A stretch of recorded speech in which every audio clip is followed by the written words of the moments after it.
Right. Welcome everyone, and thanks very much for joining us today.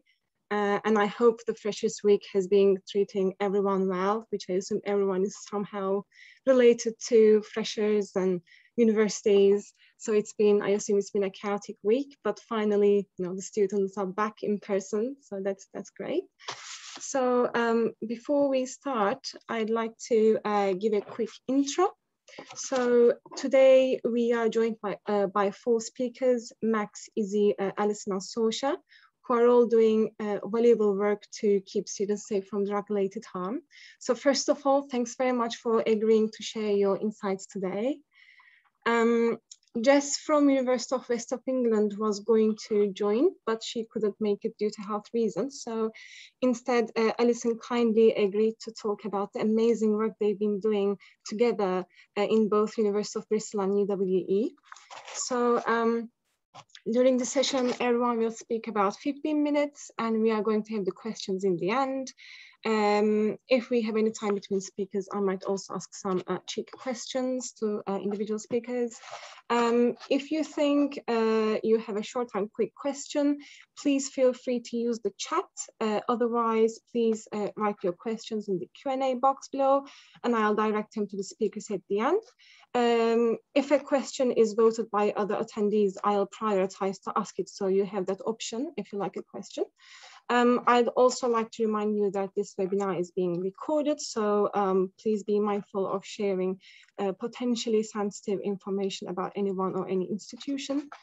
I think everyone knows how Zoom works by now, so I just want to remind that when you send a message in the chat, make sure it's sent to everyone and not only to the host or the panelists. There is a little boxy thing that you can choose.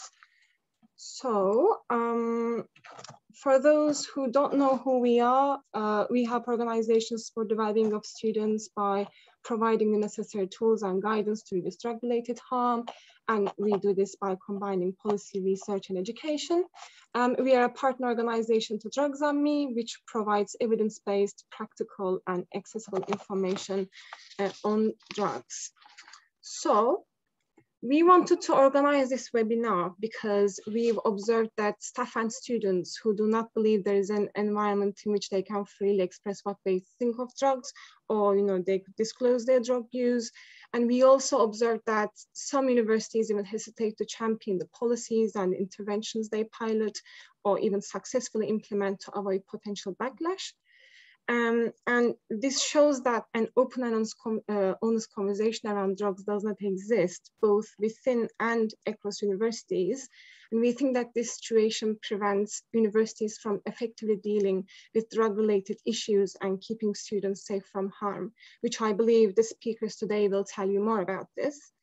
And also about the consequences of the situation, which can be severe, not only for students, but also for institutions themselves. So far, existing policies and programs, universities have not been able to effectively solve drug-related issues. And we think that the drug problem needs better framing, and we hope that what the speakers tell today will help frame the problem better. So we are first going to hear from Max from University of Manchester. Max currently works for ResLife in student accommodation in Fallowfield campus.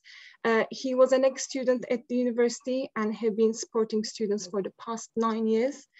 Having gone through drug addiction and a subsequent recovery, he's passionate about trying to reform the stance the university takes with regards to illicit drugs, specifically trying to adopt a more harm reduction approach. So Max, the stage is yours. Please can share your screen. Thank you. So I'm just going to share my whole screen. So, on the there.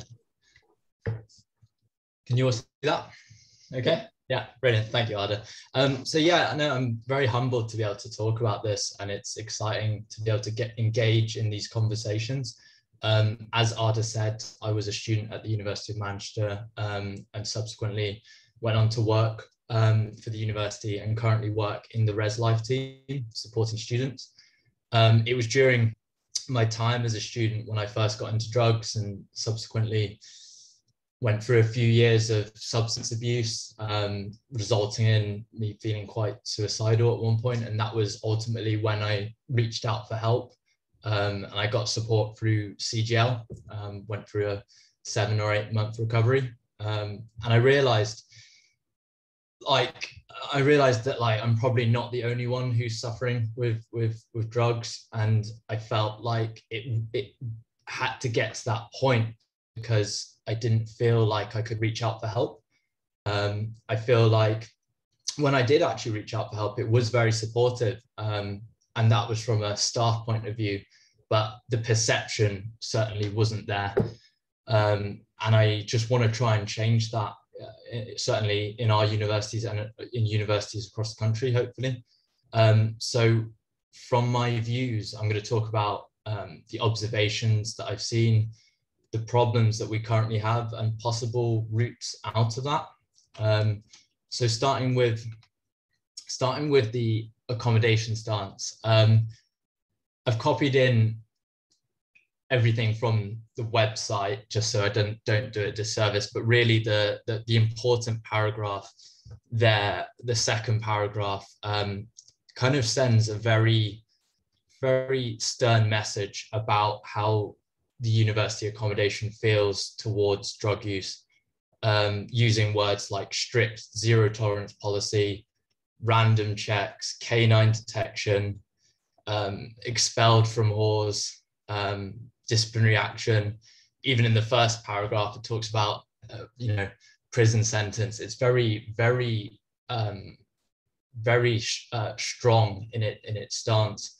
And what's unusual about this is that this, the only other area possibly that we talk about this is things like discrimination, but even then I don't think it's that damning.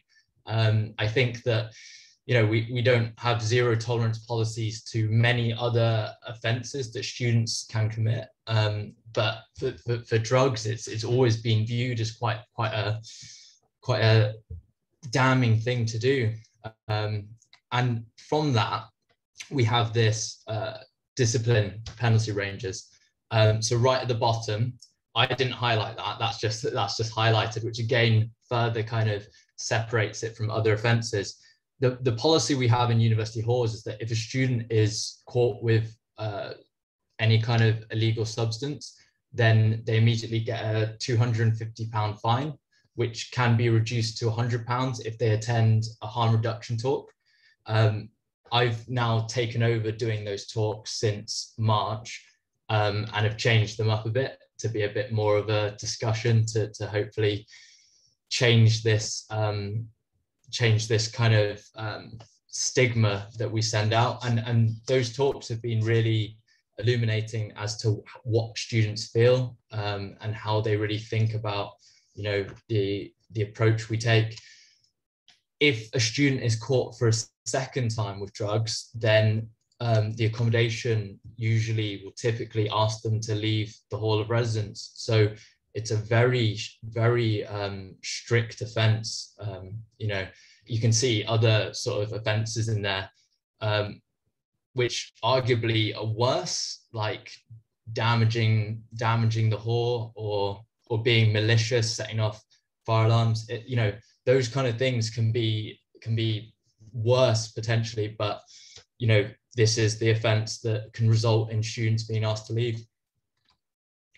So the observations I've had from talking to students and through my time as a student and as my time supporting them has been a lot of fear to come forward, whether this is for themselves or for other people. And that's through fear of repercussion mainly, fear of like being punished instead of supported, fear that there's not enough support for students. To give you an example of the extent of this problem, there's a case that's currently going on where a student who is exhibiting quite alarming behaviour was reported to us. Subsequently, we tried to support them, and a month later, when they were back home, they actually burnt down their grandmother's house, resulting in her death. And it was only until a month.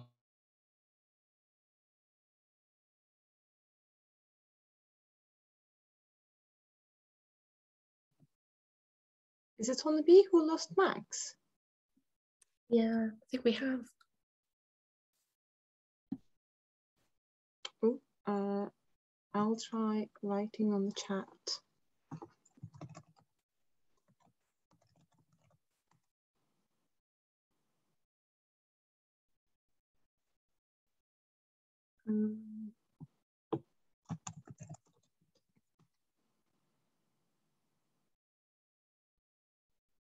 Hopefully he'll see the message.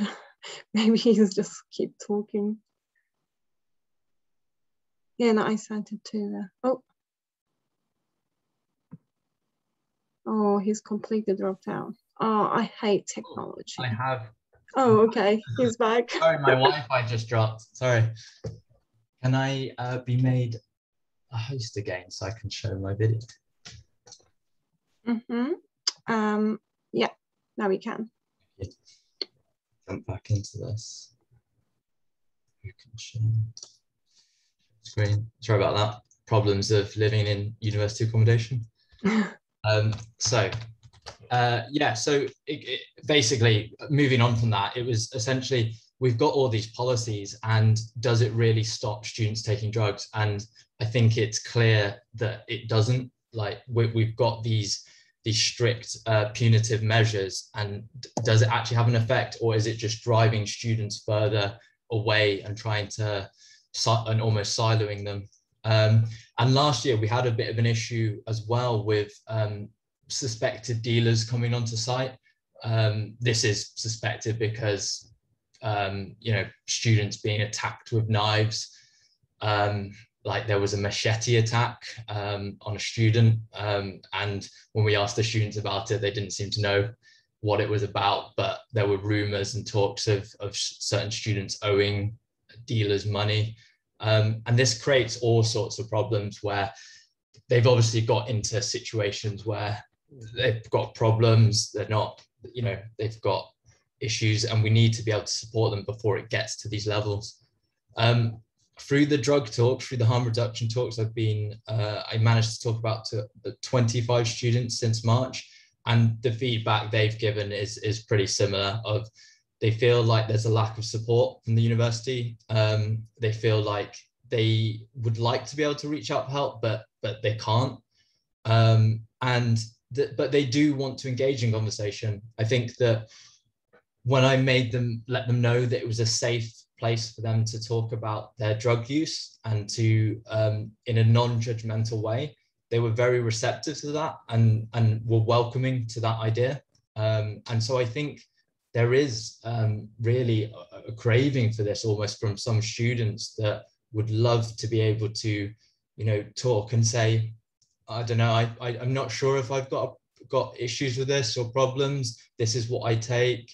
Sometimes I think I overuse it, but I'm not sure. And I think that they do want to see that, and they certainly, I think everyone wants to see a more harm reduction approach. So the problems that we face currently, and I'm sure this is the same everywhere, is that the strict policy of expulsion, fines, reporting certain students in certain subjects, is very damning, and it means that students aren't coming forward. As a result, we don't know the extent of any problems.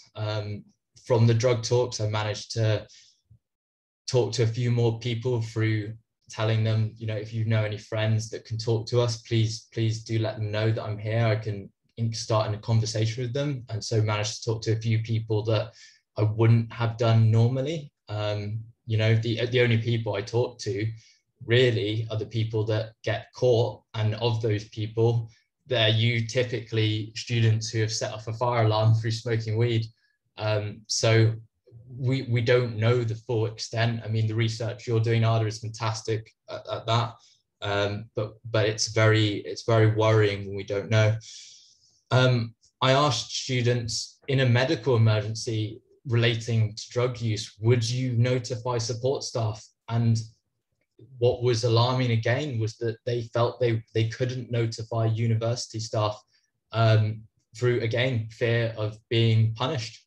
And again, it's very worrying when we have a campus where ambulance services are very difficult to reach students sometimes, and they do need to coordinate with university staff.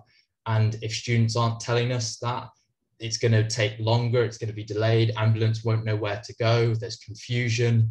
And further to that is, before it gets to that stage, there's a lot of students we deal with from a pastoral side with welfare issues. And sometimes you can suspect there are underlying drug concerns there.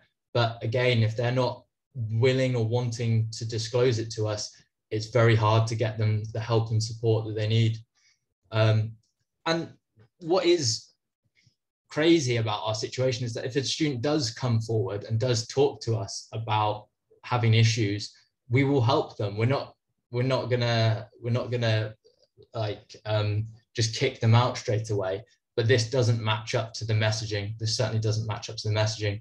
And consequently, you get articles like this, where basically you get articles saying that basically insinuating the university is trying to make profit out of students for drug fines, that we're not doing enough support.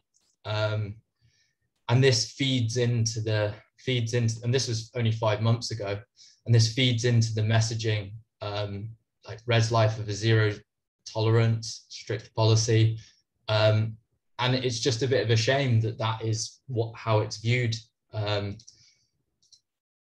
And the last thing that I've noticed recently through engaging discussions with senior leaders is that there's this real fear around problems around drug dealing and tenancy issues, which from the senior leaders, which I think doesn't need to be there, because I feel those are like almost separate issues entirely. But those keep coming up as problems for how we can change our approach. So how do we go forward from this? I think it's been really exciting to get to see a lot of students and staff actually quite passionate about this and working with them. I've only recently got in contact with one of the elected SU, I think she's the activities officer, who's very passionate about this subject, who holds a lot of sway with senior leaders at the university, working with students with sensible drug policy. Again, they're doing amazing work. And it's just about having a holistic and collaborative approach, because I feel when it comes to this issue, we can often feel like you're pushing an agenda. Certainly, well, I might have a bias on wanting why I want this, but if loads of different areas around the university and different departments are working together, then it is viewed less in that biased way. Talking about policy, I think that the issues we're facing a lot is there's a lot of talk about policy takes a long time to implement, and I appreciate that, but in the shorter term, we need to have a more harm reduction stance, which we currently don't have at all, and then the policy can come down the line. We need to give more training to staff to be able to handle disclosures, to be able to encourage people to talk about this. I'm looking to get ResLife advisors who live with the students to be trained by CGL, so additional training for them. Recently, testing kits have been provided at the SU, which again is a piece of the puzzle of this. It sends a message that it's starting to be more progressive, which is always helpful.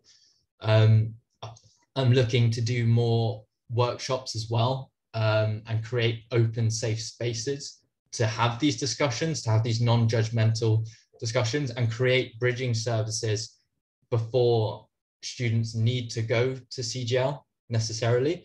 I feel that there's, when I had to go to CGL, it was because it got too far, but I've talked to a lot of students who are having substance misuse, substance abuse issues, and they're not quite ready to reach out to CGL. So there obviously are barriers there. And to do more work around, like promoting drug harm reduction. I mean, I saw what Oxford were doing around, messaging like this, and it's really good. Simple messaging of, while the Oxford SU does not condone the use of drugs, we understand it's a problem, and we want to be able to prevent harm.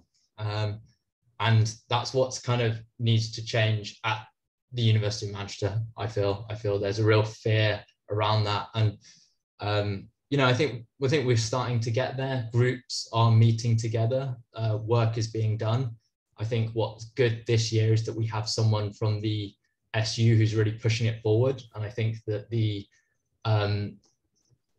senior leaders have a lot of building bridges again with the SU from last year. So I think that it's a good time to almost be requesting for these things. So there is good work being done, and just need to keep pushing forward with it.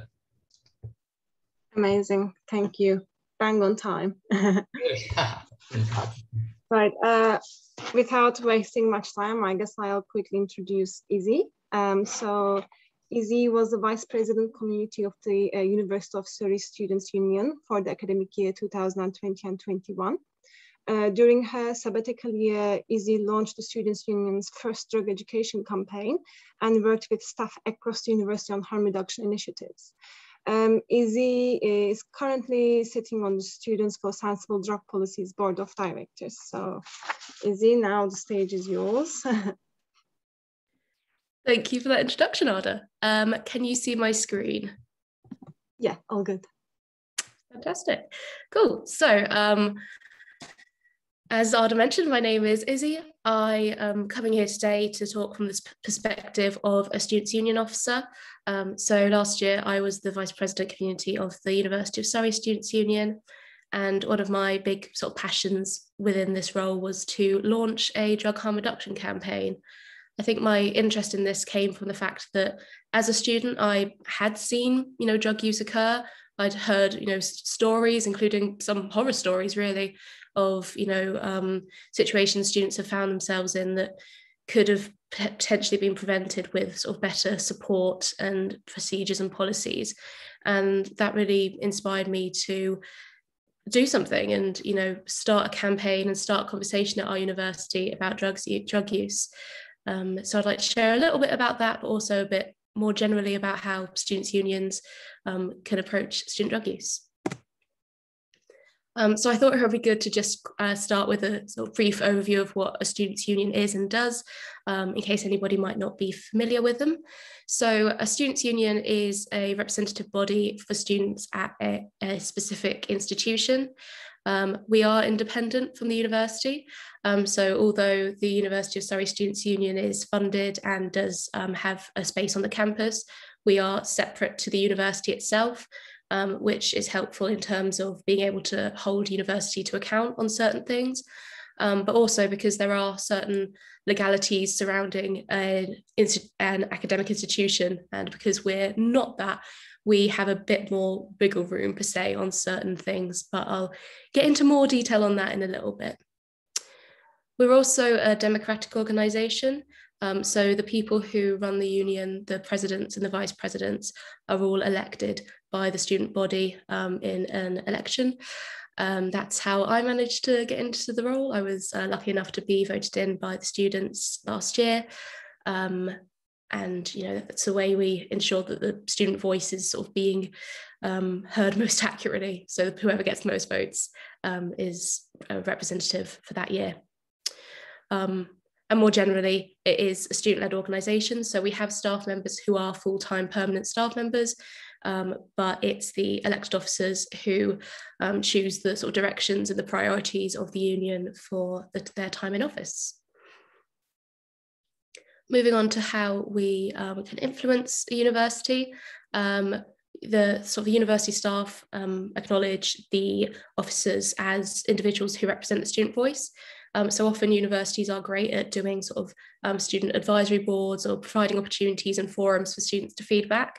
But when we have the likes of 20,000 students, it's impossible to talk to every single one about their issues. So having a couple of students elected to voice the opinions of the student body is one of the big things we do, and we attend lots of university meetings to represent students at them.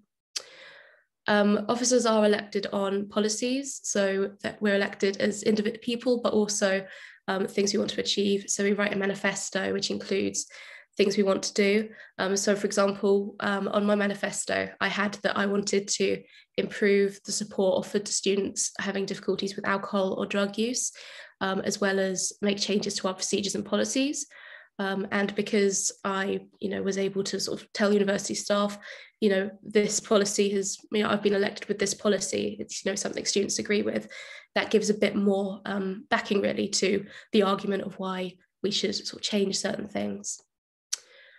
We also sit on university working groups. So last year I was sitting on everything from equality, diversity to sustainability to transport and catering. So we do get the opportunity to get involved in sort of decisions on university working groups as well. And finally, we do have the opportunity to attend meetings with university management and senior management, which was quite scary, I'll be honest, but it's also a great opportunity to share the things that are affecting students on a day-to-day basis, and having the opportunity to talk directly to senior management this year about student drug use and what more we can do to support students was one of the highlights of my experience. So for a students' union in comparison to a university, there's different things we can do when it comes to a campaign. So one of the things that was often sort of brought back to me during my campaign this year when I brought ideas to the university was the Misuse of Drugs Act, and the fact that they have sort of legal responsibilities to not tolerate drug use and to deter it where they can. So this is something that I had to sort of consider quite a lot when I was coming to the university with changes I'd like to make. But it also meant that there's certain things that the university can't say, perhaps in communications or events, but that we could, including some harm reduction material. And this is one of the reasons, among others, that quite often harm reduction campaigns do sort of start from a students' union rather than university, because we do have a bit more wiggle room, I guess, to talk on these sort of topics. Going into sort of more detail about the Surrey campaign, I wanted to start this campaign with some research. So my colleague Maya and I, who's another elected officer, we did a survey of 835 students and were able to produce a report analysing those findings. Within that survey, we asked everything from the kinds of drugs students are using, to where they use them, to how they practice harm reduction, if they even do, as well as questions about university support services, whether students would feel comfortable telling a university counsellor if they were struggling, and sort of just a variety of questions all about drug use.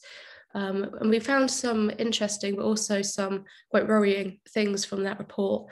But it was quite helpful to be able to come with some solid evidence when we did, approach the university to say the likes of, I think we should have an external support service come to talk to students about drugs, because from our research, we found that blank percentage of students wouldn't feel comfortable talking to an internal counsellor, but they would an external one.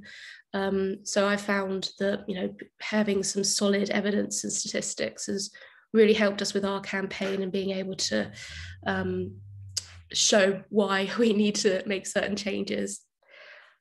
Something else we did within our campaign was events. So early on, we partnered with Neurosite, who delivered quite a few events and workshops for us. I think this was really important for us because we were cautious that we don't want to put across messages as the University of Surrey Students' Union, because our organisation isn't a, you know, drug harm reduction brand, or, you know, we're not experts in the area. We wanted to ensure that, you know, the information we were providing came from, you know, an organisation who specialises in the area. So working with Neurosight, I think, really made the difference for our campaign, and was also, I think, helped us feel confident that we were, you know, delivering the right messages, as we were, you know, working with people who had delivered these sort of campaigns before. And finally, we also did a sort of bit of lobbying towards the university, encouraging some changes to procedures and policies. One way we did this was by launching a working group where we had staff from a variety of departments that do have involvement when students do use drugs, the likes of wellbeing, security, student casework. And it was a great opportunity to just bring a room full of people together, have an open and honest conversation about student drug use at Surrey, and work together on initiatives to ultimately help students not come to harm. And we had some quite difficult conversations, but also quite a few very productive conversations during those sessions. And it was really helpful to do those. So when it comes to a Students' Union campaign, I thought it was important to also touch on what can go wrong. Because when I first brought this idea of doing a drugs campaign to my colleagues, a few of them had some worries, and that's totally natural. And one of the sort of big worries was the potential this could have if it goes wrong, what it could have, you know, on our sort of reputation, and ultimately also if we say sort of the wrong information, the effect it could have on students. The example I was given was of another students' union who did a drugs campaign, who got into a bit of backlash from the press based on sort of the advice given. And even though the advice is, you know, things we see on harm reduction websites, you know, the likes of, I think Don't Inject Alone was the one which most sort of news outlets were writing about.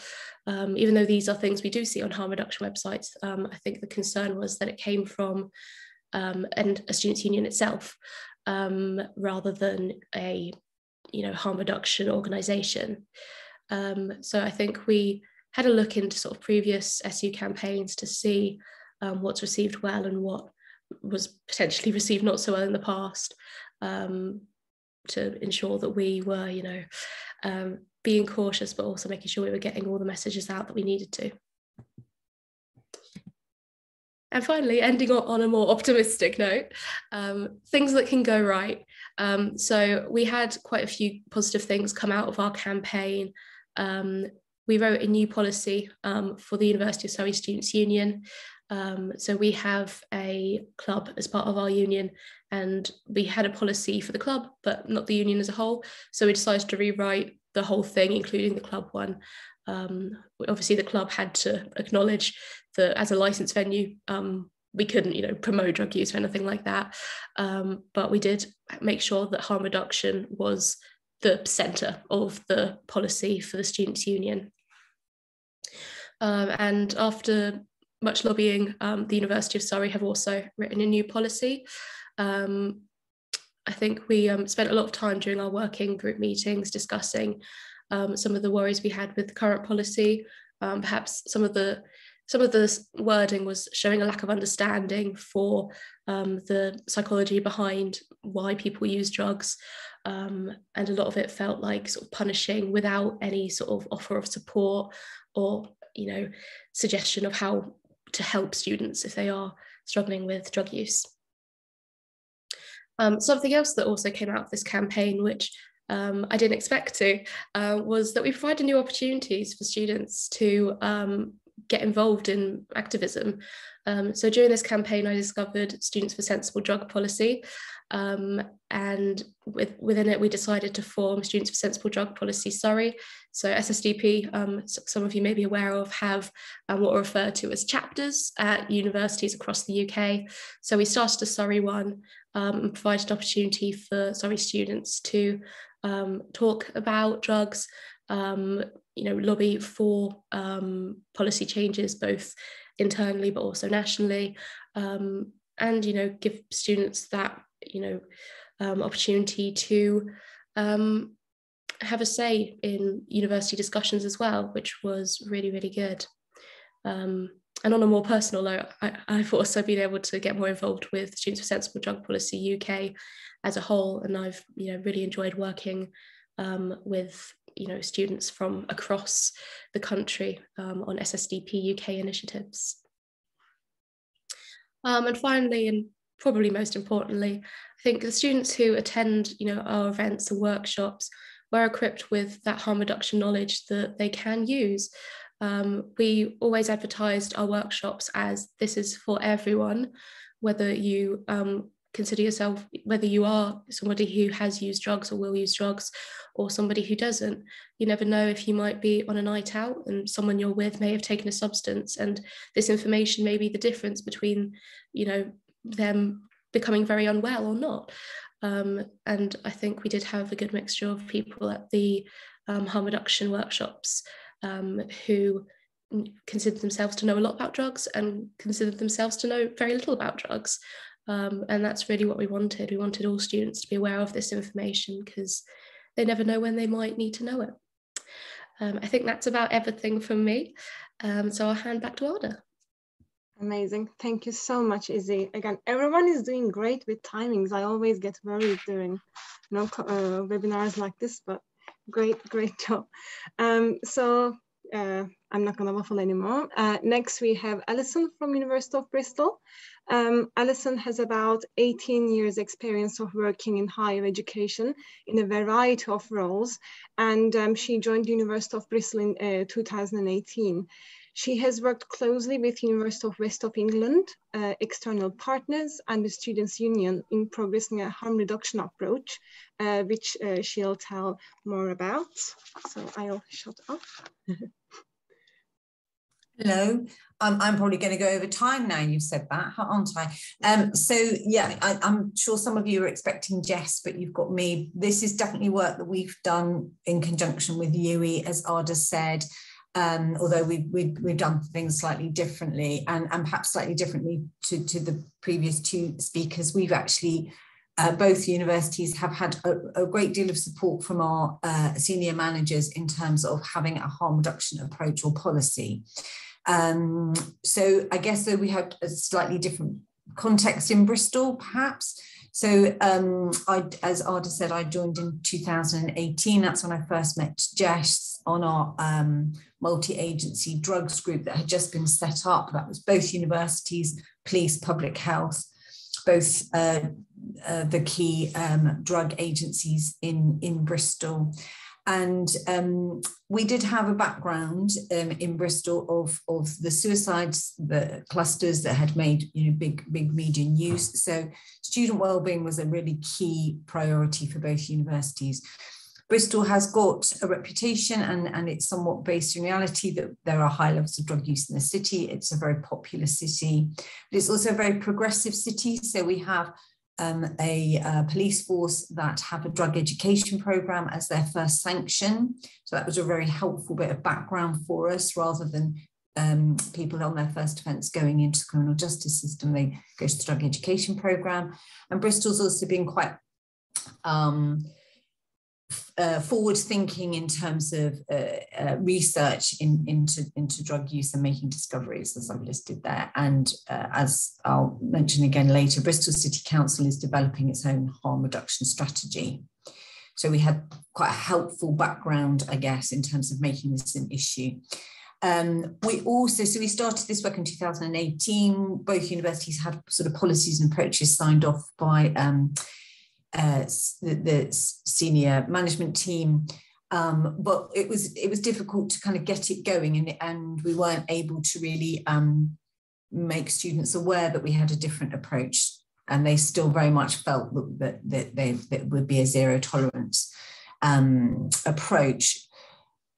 COVID, in a strange sort of way, was helpful to us, and also we've had, both universities been really helped by our Students' Union, particularly at Bristol. I can talk a lot about how we've worked with the Students' Union and with Bristol Drugs Project to get this motivated and really help get that messaging over to students. But what COVID did was we were able to raise with our colleagues on our mental health and wellbeing steering group our concerns about the impact of COVID, that young people would be taking drugs, including alcohol. And that's what we tend to talk about in Bristol, just to say, as we talk about drugs, including alcohol, because we're not really interested so much in the legality in what we do. We're interested in the potential harms and educating people. And we feel that that's helpful language that we tend to use. So we were worried about people taking drugs and alcohol without, first aid trained security staff, bar staff, etc., to help them. We were worried about people being bored, isolated, not kind of practicing their social life in clubs and festivals and those things. So having a lack of life experience.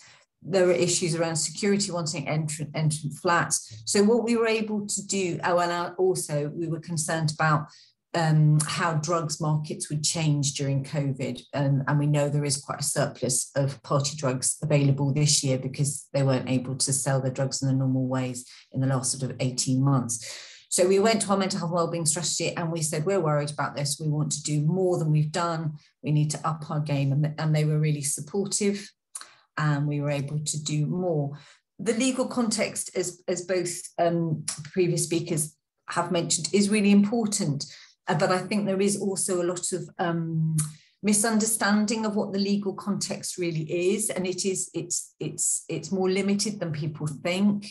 We got advice from Release, who were incredibly helpful in clarifying exactly what the legal context was and what the responsibility of universities is, and what we have to do and what we don't have to do. And that's been really helpful for us to have some of those conversations about where we stand in terms of, what we have to do. And it's really around this knowingly allowing. And it's really around, you're not able to just turn a blind eye in those bullet points there: production of controlled drugs, supply of controlled drugs, opium smoking. I don't think there's a huge amount of opium smoking going on, smoking cannabis or prepared opium. So it's actually more limited than often people think. So that was really helpful context for us to take to colleagues who were concerned about our approach. So as I mentioned, we've got a multi-agency group. It's called the Multi-Agency Drugs Including Alcohol Group, and we explored this, and all of the parties were pro having a harm reduction approach, including the police, including public health, our students' unions. We've leaned a lot on our academic colleagues as well, who can really provide a lot of research and understanding of these things. So that's been really helpful when we take papers forward, that we can kind of include those academics sort of support for what we're doing. We've also very much linked it to our wellbeing strategies. It's a distinct part of our wellbeing strategy at Bristol, and it's also well embedded into our wellbeing action plan as well, to have a harm reduction approach, because if you can make the case that this is an important well-being issue, then you get better buy-in, I think. We did also work a lot with external relations and our Post Vice Chancellor for Student Experience to go through what those concerns would be, thinking about press and media and backlash and that sort of thing. And so, for instance, I've taken papers to our mental health and wellbeing task force to get support, to get buy-in for our approach. Things have been taken to our university executive board to make sure that everyone's kind of on board and happy with what we're doing, and also to give us some money to enable us to do some of these things, because unfortunately some of these things take money.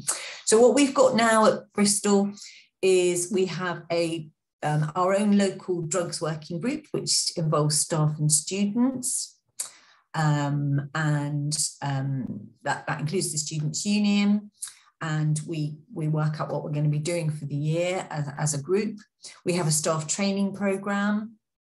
We'll be running at least 3 all about drugs brackets, including alcohol campaigns. We've got one due at the end of October. We've done a lot more in Welcome Week. I don't know what Saoirse's going to be saying later, so I'm conscious I don't want to encroach on her talk, but we were really supported in our Welcome Week events by Bristol Drugs Project and the Students' Union. The Bristol Drug Project deliver harm reduction sessions for us and teach students how to use the drug reagent kits.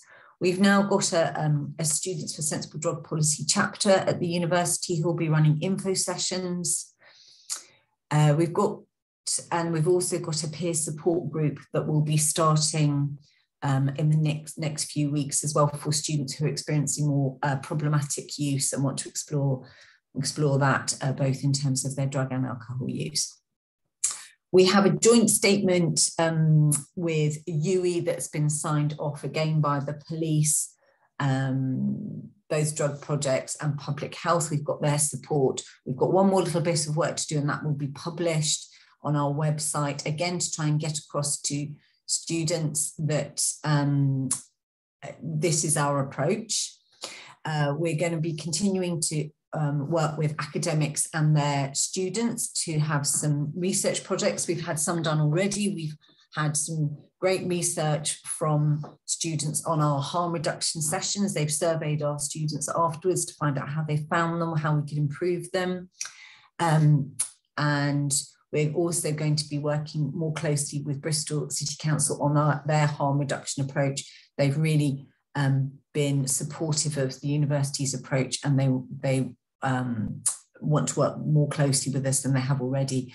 We've been doing some really good work with them, both in terms of looking at drug-related deaths that might happen in the city and using testing organisations like the Loop and Wedenos more in the city than that's something that happens in Bristol already from time to time, but we're looking at trying to make that a more regular feature. We still have some ongoing issues. Of course we do, there's still some things to address. We've got to continue to work on with staff.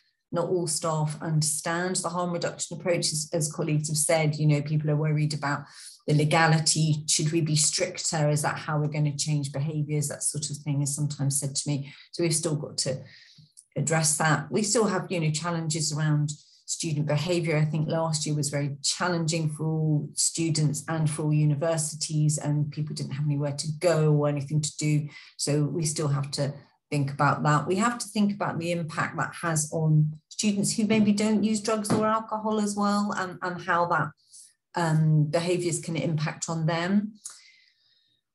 We are in the process of trying to revise our local rules as well to make sure that they continue to fit with that harm reduction approach. We've got things to think about in terms of accessibility of drugs and alcohol and the culture. I'm talking to our students' unions and our clubs and societies about addressing drinking culture as part of being in a society, for example, and how we can try and make that have a better harm reduction and more accessible and more inclusive kind of feel, so that I'm not trying to stop anybody going to the pub after they've played football, but it's about providing people with choices in that and promoting those in a way that people who perhaps have experienced problems with alcohol don't feel it, they can't go, they can't be part of that club and society because it's so embedded in the culture. Those are difficult things to tackle, but that's what we're going to try and slowly do. It's often difficult to talk about. There's a lot more research about alcohol use, and it's quite difficult to get that good up-to-date information on drug use. We've got better information than we've had before, both through our wellbeing strategy, the work we're doing with Bristol Drugs Project, and also we are finding that because we've now for 2+ years been talking about harm reduction, more students are coming forward and asking for information and support, rather than feeling too frightened to do that. We need to continue to engage students. Some students still don't know that's our approach. If you did a spot check, lots of them would say no, zero tolerance, I'm sure. And we also need to engage with those students who, as I said, don't use alcohol and drugs. We've touched a little bit on media interest. What I would say is we've had really positive so far, really positive media interest. I've been interviewed quite a few times. Ruth from our Students' Union has been interviewed quite a few times. We've done some stuff together, and actually overall the press response has been more positive than perhaps we'd feared. So I feel as though the climate is slightly changing in the right direction, and you know, and it hasn't just been in the Guardian. So you know, I think that sort of it is, the view of it is changing, and I really liked hearing from colleagues saying we need to have honest conversations, because that's what I've been saying to my colleagues is it's no good us pretending this isn't happening. We have to be able to start to have honest and open conversations with students and with each other. Somebody mentioned staff. The other thing we're doing that I probably didn't have a bullet, or I've waffled or something, forgotten to say. We're producing a staff toolkit, and one of those is about, which we've had help from Saoirse, who's about to talk in a minute, to encourage staff, if a student discloses they've got a problem with drugs, including alcohol, how you respond, how you refer them on, what you do in that moment. So we're trying to get that out for all sort of academic staff, not just for those working in, you know, standard support roles, I guess. So what I would say to any universities who are looking at doing this, absolutely work with your students' unions, but also look at your other local universities. Who's around you? Who can you kind of look at as a local approach, and engage with those external organisations you've got. Work with the police, get a sense of what the police in your area, their take on it is, what their reaction is, try and engage with them, understand the law, what it means and how limited it actually is, understand your local context, so your local politics and your local culture, because I think it's different in Bristol to other places, but find out what that is. Use your academic expertise, absolutely talk to students, find out what's actually going on in your organisation and what do they want. Put it in your mental health and wellbeing strategies, because then it brings it higher up the agenda. And also work with your colleagues in comms, because they will often be the most nervous about a harm reduction approach. And explain it to them, and explain it what it means and what it isn't as well, because I think, you know, we're not giving a green light, but we're being sensible and pragmatic. That was me. Amazing. Thank you so much. I think it's so inspiring to see that two universities collaborated to bring a kind of citywide approach to harm reduction, and, you know, is implementing it successfully. It's really inspiring, and hopefully more universities will follow your example. As our final speaker, we have Saoirse. Saoirse is a festival and nightclub harm reduction lead at Bristol Drugs Project. This means running the DROP, Bristol's harm reduction service for people who use party drugs, working with the nighttime economy to reduce drug-related harm, and delivering services to fulfill the University of Bristol's harm reduction approach to drug use by students. So let's hear what she has to say. Thank you. Can I just check that you can see my screen? Yeah, all good. Yeah, lovely. Brilliant. So yeah, thanks for having me. I thought it was Yui speaking before, so there might be some crossover with what Alison said. So I may start ad-libbing, so if it goes a little bit sideways, bear with me. I'm sure I had a point at some point. So a little bit about our context in Bristol. We've got quite high rates of drug use in the southwest, really. And particularly for Class A drugs. And it's the highest of any region in England and Wales, according to the crime survey for England and Wales. And I think it sits at about 12% of 16 to 59-year-olds in the past year, which is likely to be a massive underestimation of the actual issue, because people don't like telling the government that they use drugs. We've also got lots of students and lots of young people living in Bristol. And like the University of Bristol is quite a prestigious university in this kind of quite notorious party city, which is a really competing thing for students to have to deal with. Students are used to being high achieving, getting good grades, getting lots of praise from their teachers and things like that.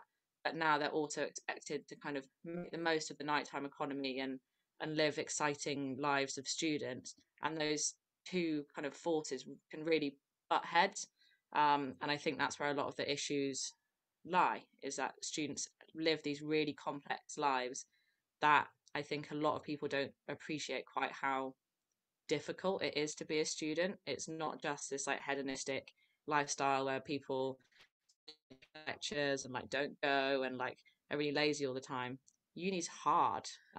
It's really hard, and I think that that gets forgotten sometimes. It's a perfectly reasonable response for someone who's really stressed to want to go and cut loose on the weekend. And obviously, as Alison's already discussed, the University of Bristol and the University of the West of England both have harm reduction policies already in place, and did when I kind of took on this role.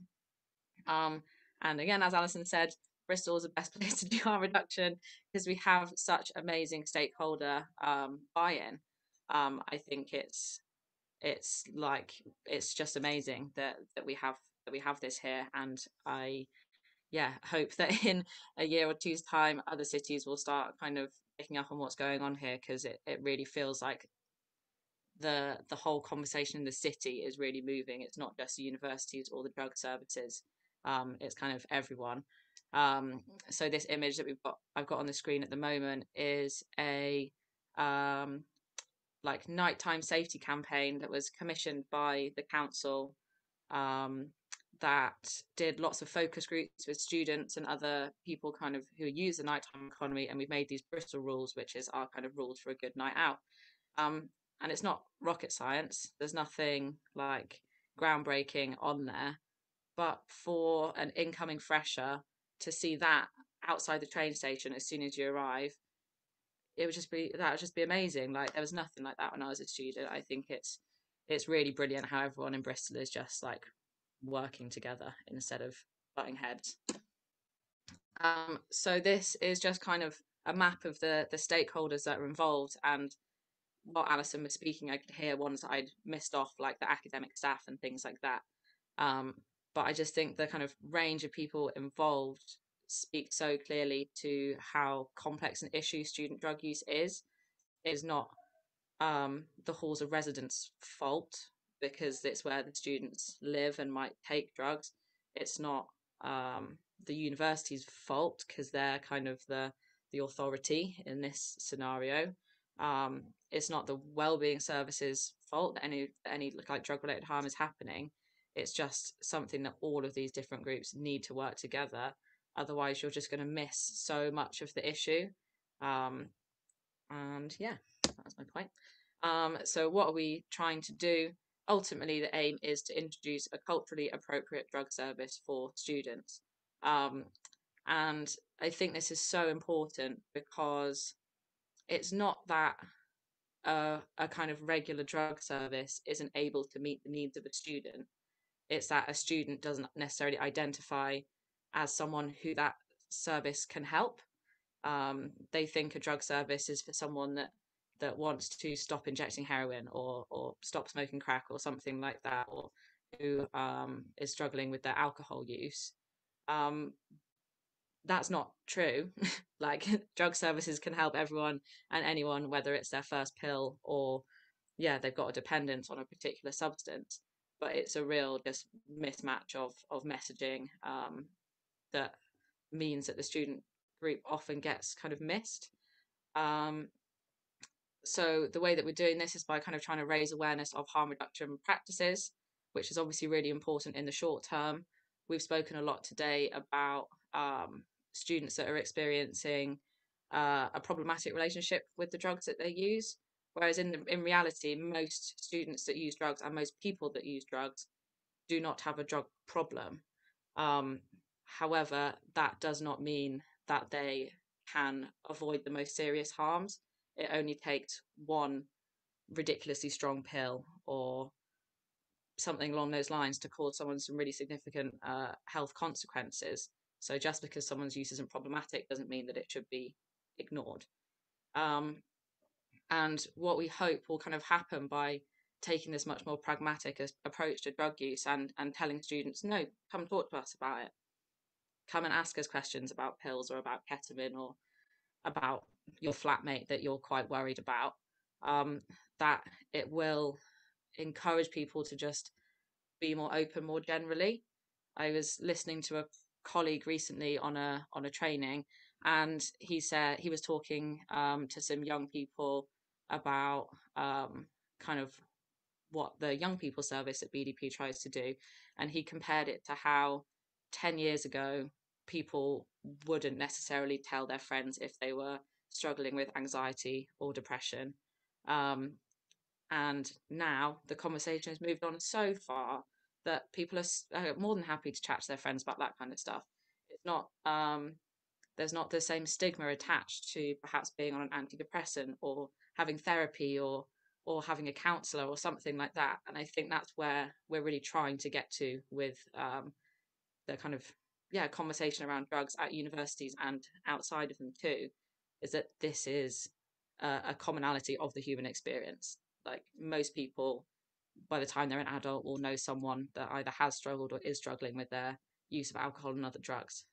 So we should all be equipped to have compassion for those people and to understand where those people can access support, whether it's for yourself or for someone else. And obviously, as a harm reduction service, our overall aim is reducing drug-related harm. So at the university, this is the campaign, which has been absolutely wicked to be involved in. When I was a student myself, in my undergrad, I wanted to set up an SSDP, and the Students' Union said, absolutely not. Like, we can't talk about any of this stuff.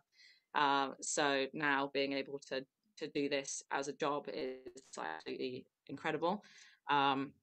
As Alison said, the Students' Union has been absolutely brilliant. I can't speak highly enough of Ruth, who's the sabbatical officer, who we've been working with. It's been great. And so I'm going to talk to you about kind of like what the different services are that we offer, and how that's kind of gone, I suppose. So yeah, I've split it into kind of two streams. So we have the kind of all year round services. So these are kind of your bog standard, can access this whenever you want it kind of stuff. So one-to-one harm reduction advice, one-to-one drug and alcohol support and reagent kits are they all kind of come together, I suppose. So every Thursday I spend my day in the Students' Union, and students can come and have a chat to me about anything drug or alcohol related. And I'm not that strict, so if they want to talk about anything else, I'll probably let them do it anyway. And I think that's really important that we're able to bring that service to students. Bristol's not a massive city, like geographically, you can get across it really easily, but people feel comfortable in the spaces that they know, and navigating a building that they know. Like when you're going to your first meeting at a drug service, that can be really terrifying because you don't know what to expect. You don't know who you're meeting, you don't know who you're talking to, you don't know what they're going to ask. If that can be held in a space that you at least recognize, you're not panicking about getting lost or getting on the wrong bus or like all of that stuff that just makes that interaction more anxiety inducing. So it's just kind of trying to reduce that barrier. And the reagent kits are kind of part of that. So a student can, if they send me, get in contact whatever way they choose. I'll book them in for kind of a half an hour session where they will be kind of trained how to use the kits. So it's really clear that they understand kind of the scenarios where a reagent kit isn't particularly helpful. And they understand, like, if you test a pill and the result comes back as it's probably MDMA, you still need to start with a quarter. It doesn't mean it's safe. You still don't know the dose. There's other things that kind of make it a bit more complex than just like your drugs are what you think they are. go ahead. That's not how it worked. And so once they've received some training in how to use the kits, we'll do a kind of quick harm reduction intervention on whatever drugs that they use. And then after that, they can have the kit, which is really good. And I think that a lot of the kind of media perspective on this and the outside perspective on this has been like, oh, great, people can now know what their drugs are, which was never really the goal for this scheme. The reagent kits are an absolutely brilliant way of getting someone who would never, ever, ever normally speak to me to come and speak to a professional about their drug use. Yeah, students that are like, no, my drug use is absolutely fine, but they want to know what it is because it's interesting, or they think of themselves as a psychonaut or whatever. Yeah, it's a carrot to get someone in the room. We know reagent kits aren't perfect. We would love it if the loop was in Bristol every day, but they're not. So it's a good kind of stopgap and incentive to get people there. We offer training for staff. So we've delivered some training to wellbeing advisors and some of the Resi Life advisors at the University of Bristol. And we've got like more dates for that in the books. And as Alison said, we've been working on this kind of guide for academic staff that might come into contact with students that are disclosing that they use drugs or are struggling with drugs. And I think that that's so important. Like, as I was saying earlier about that kind of first time you talk to someone about a drug problem, it's terrifying. And if that person stares back at you blankly, or like uses some language that you might find offensive, or just doesn't get it, it's probably going to take you quite a long time to build up the courage to do that again, which is why it's so important for us to kind of reach these people who are likely to be the first person that knows something's up with someone's use of alcohol or other drugs. And then, in addition to the kind of all year round services, we do kind of targeted events as well. So a weekly campaign each semester.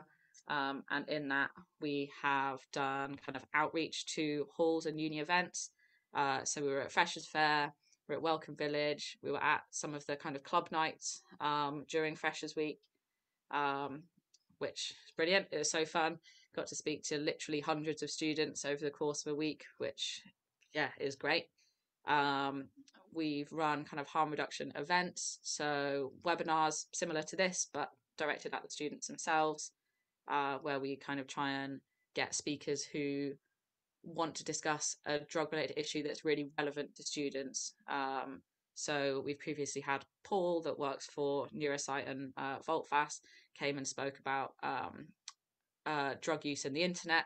So things like buying drugs on social media, or like darknet purchasing, things like that we know students are doing, but we also know they don't really know much about how to, like, about the potential risks of that. It's all quite abstract and people think that it's safe, and it's not necessarily.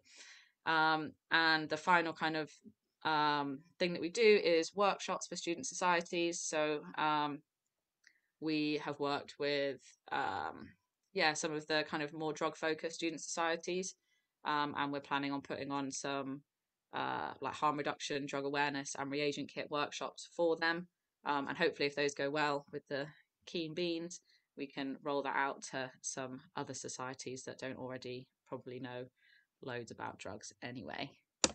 So what has the impact been? There seems to be a much greater awareness of harm reduction practices and of drug services. So because Freshers Week obviously falls at the end of summer, we have been doing festivals throughout the summer as well.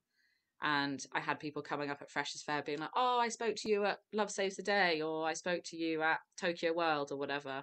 Oh, that advice you gave us about like not taking a whole pill was great, because I took half and I was absolutely like battered anyway. So like we know that people are firstly recognizing the organization listening to the harm reduction practice and actually doing it, which is like an amazing outcome. That's the aim of the game, right? The university support services have reported a like much higher rate of people coming forward wanting support around their use of alcohol and other drugs. Hopefully that's a good thing. I caveat that by the fact that obviously COVID makes one academic year now not comparable to the next, because it was just completely different scenarios. So hopefully that increase is because more people are coming forward, not because the problem is bigger. But I think we'll just have to wait and see over the next couple of years as to whether that's true or not. It's really difficult to measure. More universities seem to be thinking about harm reduction. I think, as Alison said, we were really expecting there to be at least some backlash in the media. We've all read those Sheffield University news reports, and we were braced and ready for something like that to happen. And that just never occurred, which I think took us all quite by surprise. But I think Bristol University and UWE really pushing the harm reduction narrative and not shying away from it at all has demonstrated to other universities that is possible, and that they're not going to have lots of angry parents or angry donors ringing up saying like, oh my God, my child is going to die because you're telling them to take drugs, because it's not what we're doing. It's really not what we're doing. No one is encouraging anyone to take any drugs. I think, as Izzy said, with Surrey University, it's really helped this like mobilization of students.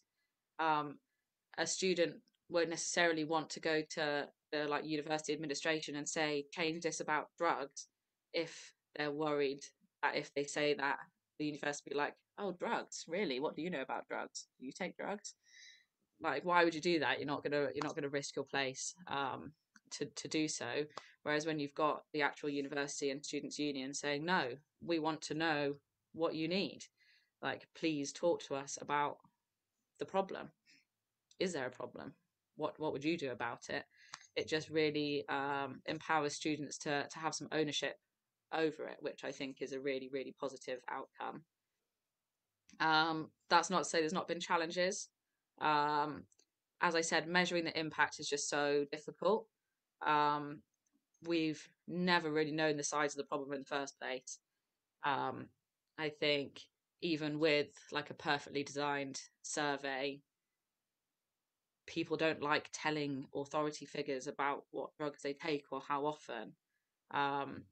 So you're never going to really know the size or shape of the problem, which means measuring whether it's growing or getting smaller is also really difficult. But we do this year hope to kind of get much more projects running alongside our interventions so we can measure those outcomes. Again, we tried to do that last year and it became quite tricky because of COVID and remote learning, and all of these things made it very hard. So hopefully this year will be better. Promoting the harm reduction policy and just making it known seems to be one of the hardest things. Like, we set up all of the schemes, we run all of the events, but still there's certain students that clearly aren't reading their emails, because I know every single first year student at the University of Bristol last year got an email saying, would you like a reagent kit? We now do harm reduction stuff. And they still don't know. So we need an intervention that makes students actually open their emails. Be lovely. Sasha, by the way, a little heads up about the time so we have more time for Q&A. This is my final slide. And yeah, so reaching the less risk-averse students is one of the trickier things. So particularly for like the reagent kits and stuff, people who initially kind of came forward for that were people who were already really knowledgeable, already really engaged, probably the people that need the service the least. And reaching those students that might be using drugs more chaotically is the kind of trickier bit of it. One way we've kind of managed that is by taking the service to halls of residence, and instead of making people book in for a session, just being there. And yeah, that seems to have got us a kind of much more representative group of people accessing the service. So there are ways around it. It's just a bit more tricky. Cool. That is the end of my thing. Got all contact details if anyone wants to get in touch at all. Thank you. Thank you, Sasha. Thank you for all your insights and all the information. I'm sure everyone found it extremely helpful. So we'll proceed to the question time. I think we have a couple of questions in the chat, not in the Q&A box. If I can see the chat. So we had the first question from Harry. He is asking if the panelists are concerned about the latest signals emerging from ministers about some of the potential changes in drug policing focus in England, particularly around activities to specifically target students' use and recreational drug users, such as naming and shaming. Alison? And that's Sasha. So I tried to answer this, but I put it in the wrong place. So yeah, really worrying and really backward thinking approach. But I think what will be interesting to see is really what the police's appetite will be for the type of activity that the Home Secretary talked about. And so yeah, it is a worry, and it feels very different to how things seem to be going. So it's an odd thing to have suddenly to be saying in the face of all of the research, you know, the evidence that would speak against that approach. But yeah, it is a worry. But I wonder whether the activity will follow the statement, if you like. Sasha? Yeah, I guess I'd just like to add that police forces have an incredible amount of power over how they enforce the laws. Obviously, they're enforcing the same ones across the country, but Bristol, we already have our diversion scheme and like all of this progressive approach anyway. So I think in Bristol we'll probably be fine, but it is really concerning for other cities that do have a slightly more enforcement-focused police, rather than the kind of, in my opinion, more helpful approach that we have in Bristol. Mm-hmm. Thank you. I'll quickly proceed to the next question. So Catherine is saying the issue is if students don't want to use services in the service space and are also reluctant to use services that are hosted on campus. Where do we best host these services? Does the panel think that Zoom, etc. has helped services reach students? Anyone? Well, I think remote stuff has helped for some students. I think it was much more accessible, particularly if you're talking about difficult things and you might want to, you know, particularly for information sessions. So it's a difficult one. I think Sasha runs the sessions at our Students' Union some of the time, don't you? So that again can feel like a separate space rather than, you know, accessing that in halls. I think maybe it's about trying to offer a variety of spaces, because you hope as the message gets out that we're not going to punish you if you go and see an advisor, that people will feel more comfortable, you know, in university premises, because that will be accessible and nearby. But I think it's about trying to offer some choice, really. Yeah, I second what Alison says about students' unions. You know, quite often students do know that there is, you know, that separation between university and students' union. So being in a SU venue often does help.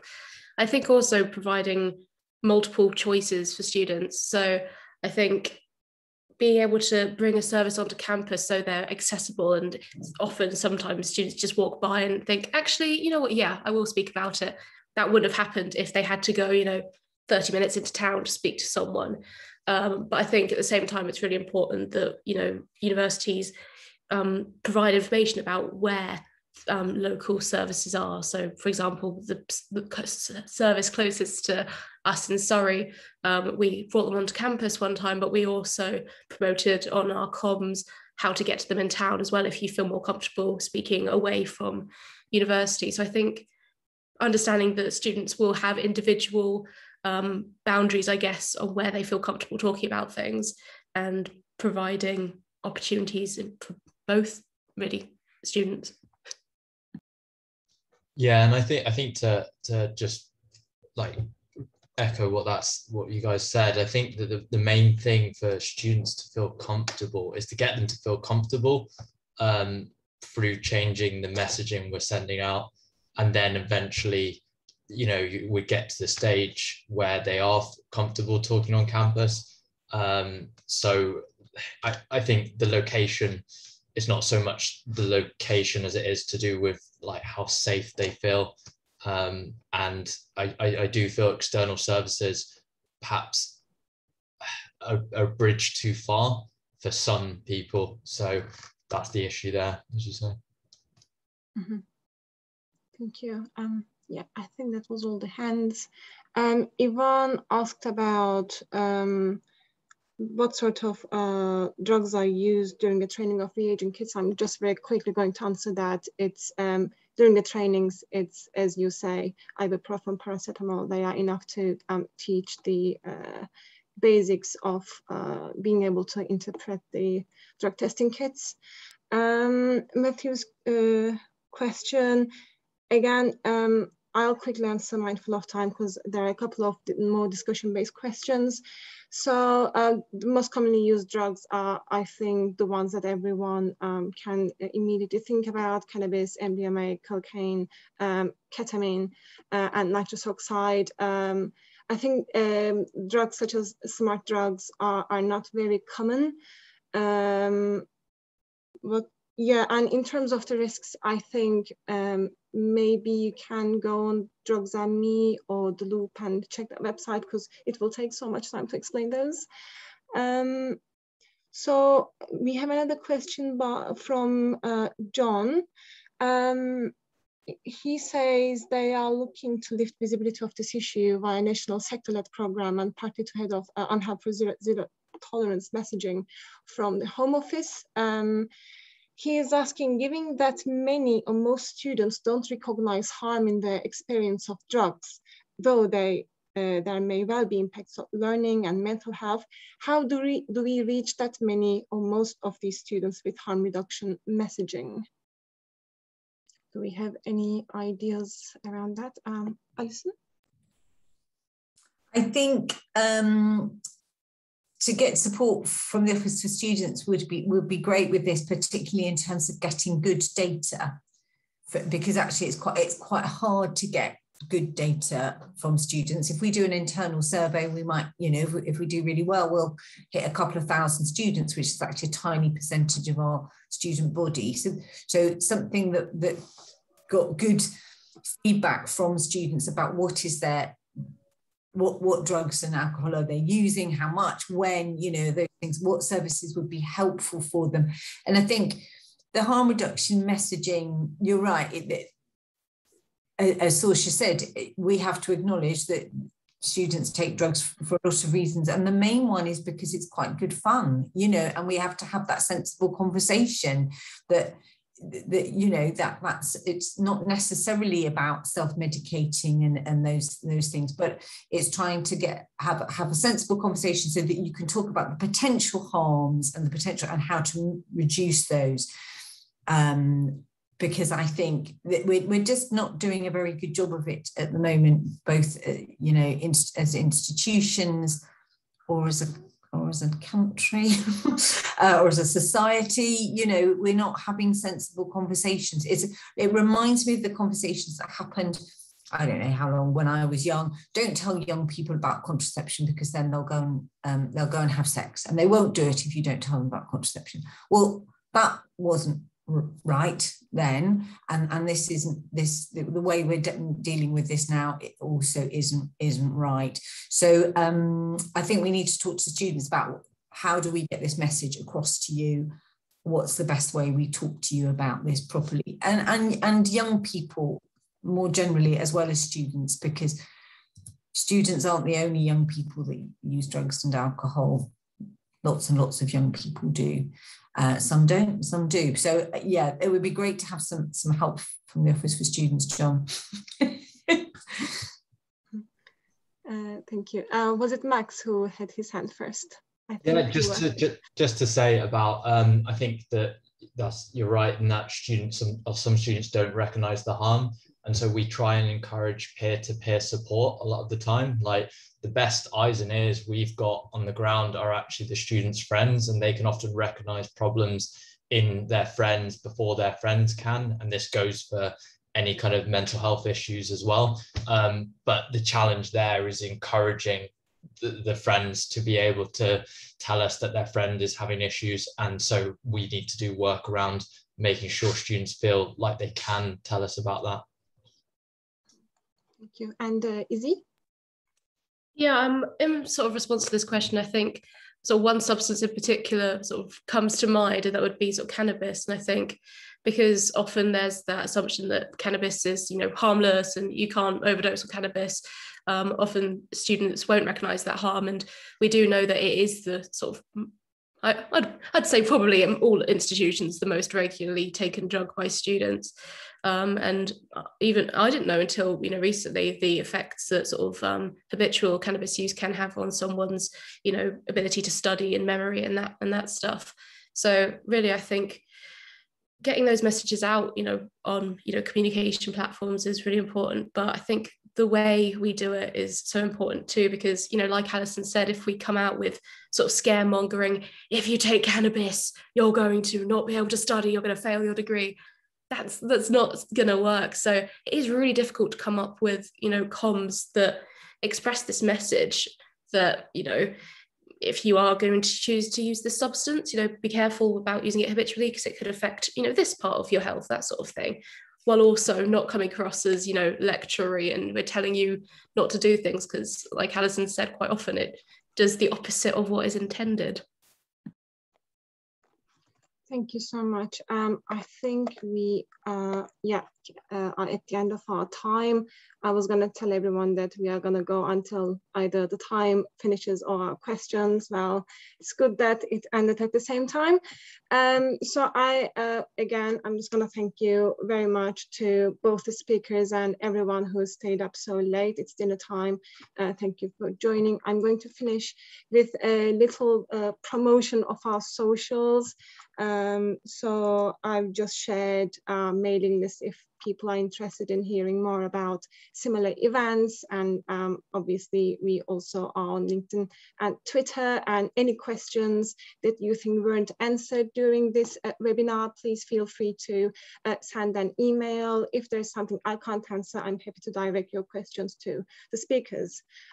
So yeah, unless anyone has any final words to say, I'm going to press the red button and end it for everyone.